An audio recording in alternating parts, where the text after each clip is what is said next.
What's up, world? It's me, Nez. Welcome to Nest Helly. So, I have a very, I have a few things I want to share today. First of all, thank you for checking up. Thank you for coming by to learn more about reading, so that we can all make smarter decisions as a people in general. I have a few things blowing in my mind.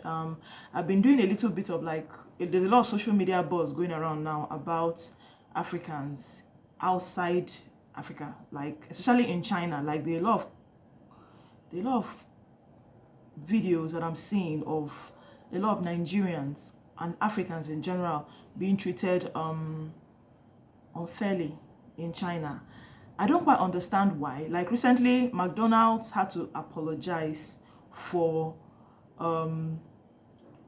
writing "No Blacks Allowed" in a McDonald's in China. I don't understand what's going on. I'm just so confused. I'm conflicted, honestly. I don't know what's going on. But I really, really hope that okay, it's not a hope thing. Anybody that knows anyone that stays in China, an African or Nigerian that is in China, please leave a comment below. I'm going to leave my email on this on the description box. You can send me a mail, or Nest Telly is on several platforms. It's available on TikTok, it's available on Instagram, it's available on Facebook. Please, like, send me a DM. I need to understand what's happened. Like, I need to hear firsthand. I'm not, as in, because what it's looking like to me is like, it's looking like because of the virus, this coronavirus that we're running away from, that's why they are treating black people this way. So it's like, are they now trying to insinuate that it's black people that have it or black people brought it? I don't understand. Just, somebody should please feel free to correct me. Okay, so that's number one. Number two is, I told you guys I wasn't feeling my best during Easter initially, and that was because I had some issues at home. I lost my uncle. He's getting buried today, and honestly, I don't know how I feel. I'm pushing through. It's all good, glory be to God. He lived well. It's just a very strange time where you can't even, like, for me, I would have liked to like show up. It's just so strange. You get to this lockdown thing. The downside is scary because you can't go for a funeral. You can't go and hug your family and tell them sorry about your loss. All you can do is just call on the phone. It's not what we're used to. And I have spoken a lot about the importance of getting more creative. So, at this point, I'm just thinking of best ways around these things. Anyway, I've asked before how everybody is doing at lockdown. I hope you're, making the best of the moment. Anyway, today the book I wanted to talk about, which is going to be very strange because of the note I'm starting with, is The Power of Positive Thinking. I started reading this book, or I started listening to this book. It's actually available on YouTube. Please check it out. It's The Power of Positive Thinking by Norman Vincent Peale. It's a very old book.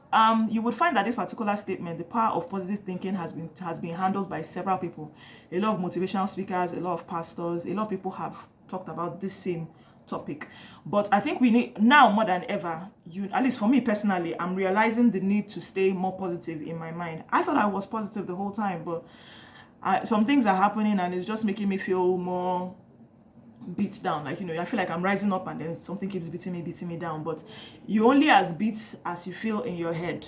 I wrote down some things here. At the end of each chapter, the man lists ways to solve some of the problems, some of the things that you could do to help your mind, things like even learning to forgive and practice kindness, things to learn, like learning to give more, learning not to feel too highly of yourself. All those things actually affect how positive you are as a person. It affects the way people are drawn to you.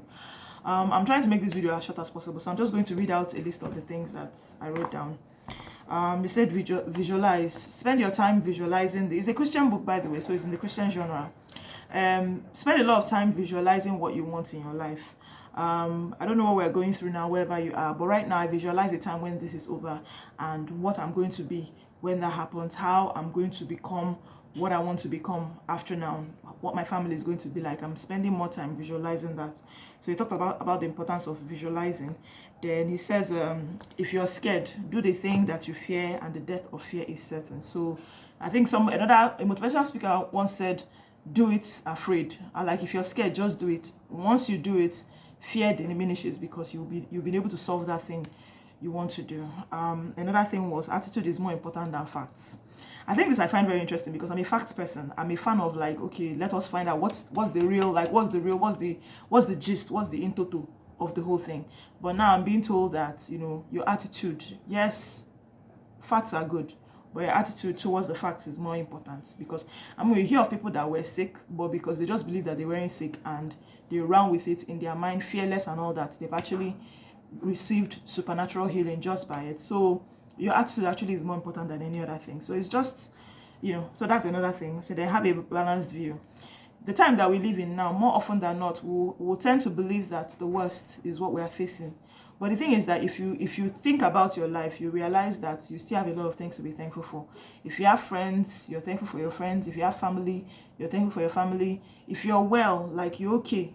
You know, I mean, we know there are people that are out there battling with this, and they're actually doing very well. There are some that aren't doing as well. Some have even died.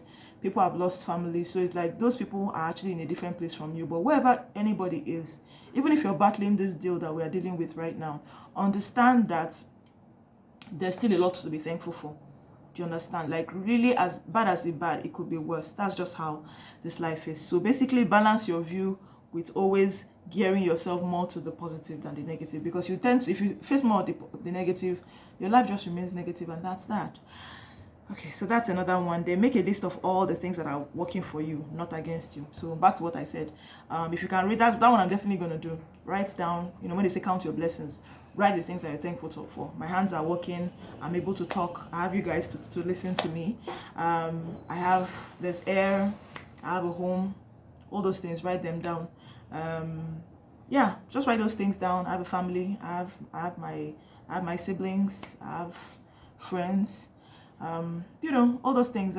Write them down and keep looking at them. You said that spend as much time staring at that and avoid regretting. Like totally remove your mind from always regretting something that you did, even if it's that day that you did it. Remove your mind from that. Then I think the last thing that was written here is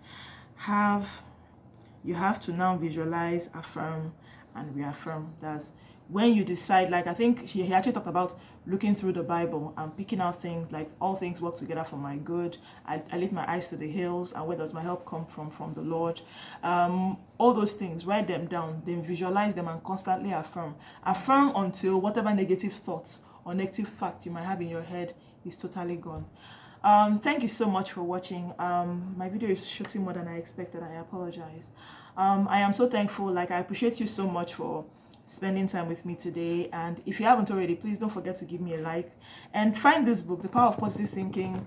A lot of people have spoken on this, so just check the search engine of YouTube and you find out what you need to find out about this topic. It's very, very important, especially at this time.